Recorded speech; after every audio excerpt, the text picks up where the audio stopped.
तंग आ गया हूँ इस जिंदगी से, न जीने का दिल करता है, न इस दुनिया में रहने का दिल करता है। करूँ तो करूँ क्या। नमस्कार दोस्तों, स्वागत है आप सभी का एक नए वीडियो में।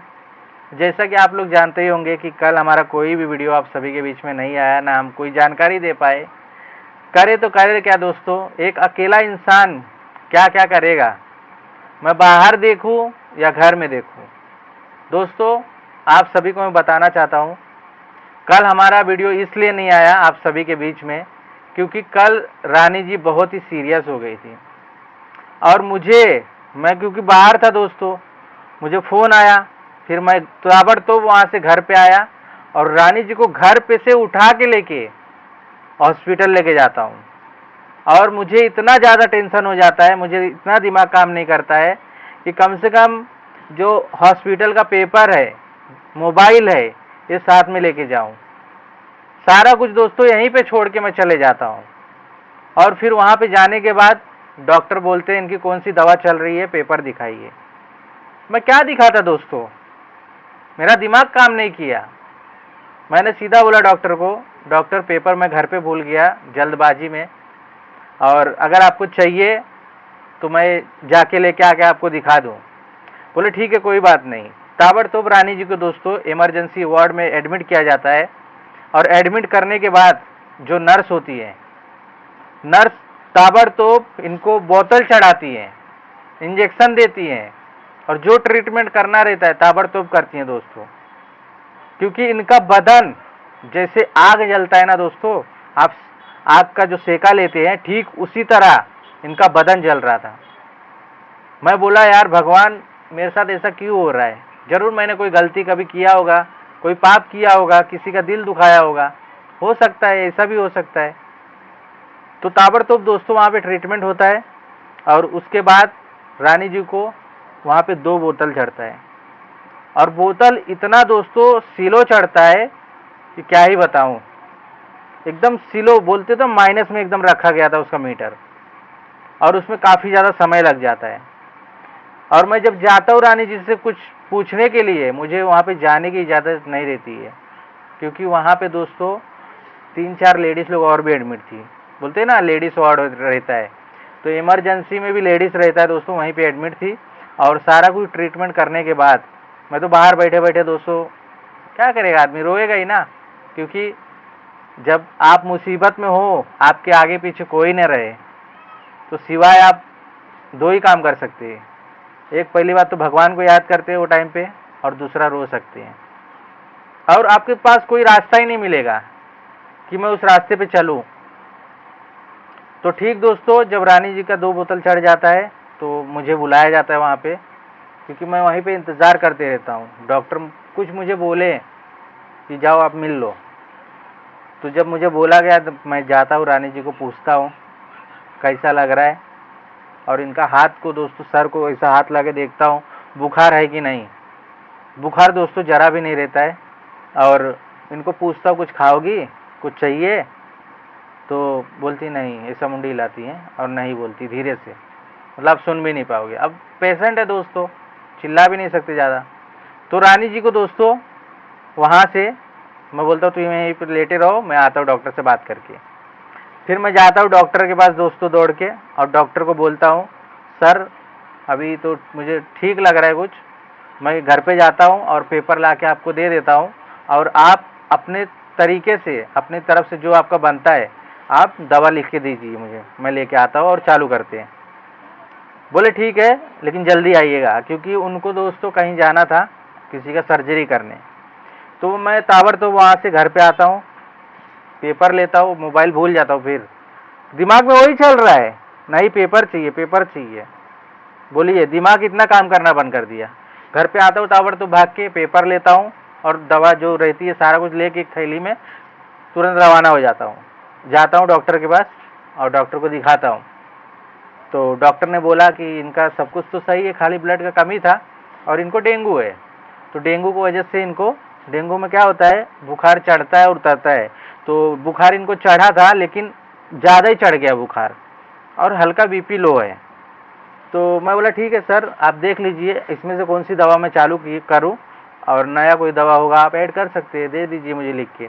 तो उन्होंने दोस्तों जो दवा बंद करना था वो बंद करवा दिए और नया दवा मुझे लिख के दिए। मैं जाके ले लिया और फिर वहाँ से रानी जी को लेके आता हूँ अपने घर पे लेके आता हूँ। उसके बाद इनको बोलता हूँ तुम आप आराम करो और उसके बाद मैं यहाँ से घर से निकल जाता हूँ। बाहर जाता हूँ दोस्तों, डॉक्टर ने जैसे मुझे बताया था इनको नारियल पानी या फिर बीट गाजर इसका जूस लाके दे देना, गन्ने का मना किया था। तो मैं दोस्तों जाता हूँ, नारियल पानी 3 लेके आता हूँ, क्योंकि बार बार जाना बाहर पॉसिबल नहीं, क्योंकि घर से थोड़ा दूर जाना पड़ता है दोस्तों नारियल वगैरह लेने के लिए। जाता हूँ 3 नारियल लेके आता हूँ घर पे, रानी जी को देता हूँ। मैं बोला थोड़ी देर के बाद पी लेना, और क्या, क्योंकि दोस्तों अभी ग्लूकोज चढ़ा है तो ताबड़ तो पी नहीं सकते ना। तो मैं बोला निकाल के रख दिया, इनको बोला ले लो बाद में पी लेना। तो रानी जी अपने पास रख लेती हैं, फिर मैं वहीं पे बैठे रहता हूँ, बातें करता हूँ, थोड़ा उनका भी दिल बहलाता हूँ, थोड़ा मुझे भी अच्छा लगता है दोस्तों। यही सब हमारे साथ होता है दोस्तों, और मैं ये नहीं चाहता हूँ कि आप लोगों के साथ भी ऐसा हो। मैं यही माता रानी से दोस्तों, यही मैं आज के दौर में यही गुजारिश कर रहा हूँ। हमारी जो यूट्यूब फैमिली है, जो हमारे बच्चे, जो हमारे दोस्त, हमारे यार, हमारे माता पिता हमारा वीडियो देखते हैं, आप लोग अपने परिवार में स्वस्थ रहे, मस्त रहे, क्योंकि दोस्तों जिंदगी में कुछ है नहीं। जिंदगी एक पानी का बुलबुला है, ये आप लोग मेरी बात गांठ बांध के रख लेना।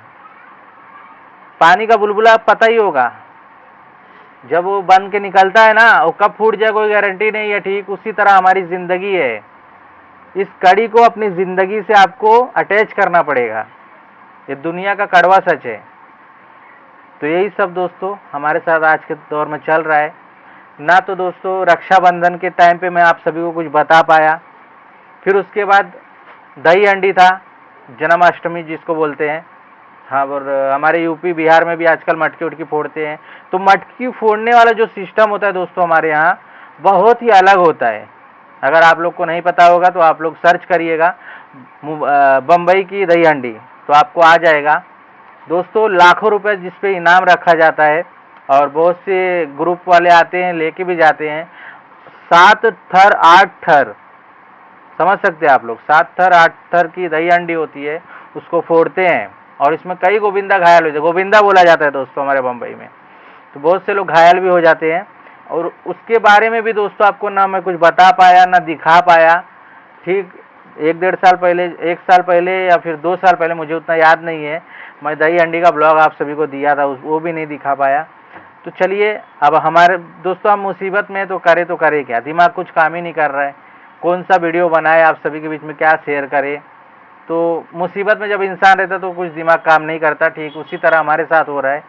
चलिए, दुख है, आज कट जाएगा, कल फिर से आएंगे आप सभी को नए नए जानकारी देंगे, नया नया ब्लॉग देंगे दोस्तों, अच्छा वीडियो बनाएंगे जैसे पहले बनाते थे। ना तो हमारा शॉर्ट कोई अच्छे से बन पा रहा है, ना आप सभी के बीच में हम कोई शॉर्ट बना के अच्छा दे पा रहे हैं। आप लोग तो देख ही रहे हैं, हम लोग साथ में जाते थे अच्छे लोकेशन पे, शॉर्ट वीडियो बनाते थे, रानी जी डांस करती थी, देखते थे आप लोग, कितना मज़ा आता था आप लोगों को। लेकिन आज रानी जी बहुत बड़ी मुसीबत में है, जो मुसीबत में से निकलने के लिए टाइम लगेगा, तो समय है, कट जाएगा धीरे धीरे। फिलहाल अभी दोस्तों 7 सितंबर को हमारे बाप्पा आ रहे हैं, यानी कि गणेश जी, गणपति बाप्पा मोरया, पुढच्या वर्षी लवकर या। तो 7 तारीख को आ रहे हैं दोस्तों। 7 तारीख को सभी पंडालों में गणपति बप्पा विराजमान हो जाएंगे, क्योंकि पंडाल वगैरह हर जगह बन चुका है दोस्तों। बस 7 तारीख का इंतज़ार पूरा महाराष्ट्र कर रहा है। और महाराष्ट्र जैसे अपने इधर यूपी में दुर्गा पूजा होता है, ठीक उसी तरह हमारे बम्बई में गणपति का महोत्सव होता है दोस्तों। बहुत बड़ा मूर्ति आता है और यूनिक मूर्ति भी आता है आप सभी के बीच में। बस आप लोगों का प्यार आशीर्वाद रहेगा और रानी जी जल्द से जल्द ठीक हो जाएंगी। तो बहुत से जो प्यारे प्यारे गणपति बप्पा हैं आप सभी को दिखाएंगे, दर्शन कराएंगे, आशीर्वाद भी मांगेंगे आप सभी के लिए, आप सभी के परिवार के लिए, ताकि आप लोग अच्छे से रहें, खुशहाल रहें। तो चलिए दोस्तों, आज का ब्लॉग लंबा हो रहा है, आज का ब्लॉग यहीं तक रखते हैं। मिलते हैं फिर कल नए वीडियो के साथ, नए ब्लॉग के साथ। जब तक के लिए जय हिंद, वंदे मातरम। दोस्तों हमारी जानकारी कैसे लगी आप लोग कमेंट करके बता सकते हैं, और जो हमारे साथ हो रहा है उसके लिए आप लोग प्लीज़ ऊपर वाले से दुआ जरूर करना। जय हिंद, वंदे मातरम।